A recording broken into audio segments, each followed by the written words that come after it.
21 मेला या देशाचे माजी पंतप्रधान स्वर्गीय राजीव गांधी यांची पुण्यतिथी आहे आणि आमचं महाविद्यालय हे राजीव गांधींच्या नावाने चंद्रपुरात वसलेलं आहे।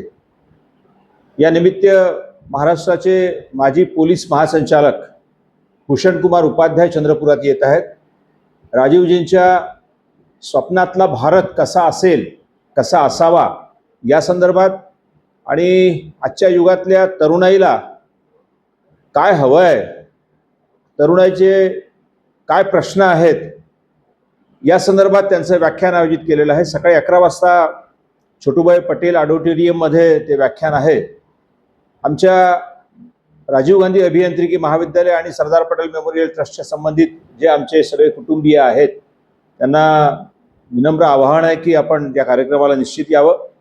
आमचे सगळे या कॉलेजवर प्रेम करणारे सगळे आप्तेष्ट, चंद्रपूरची जनता आणि विद्यार्थी ज्यांना कोणाला यायचं असेल त्यांनी यावं आणि निश्चितपणे भूषण कुमार उपाध्याय यांचं व्याख्यान ऐकावं अशी विनंती आहे।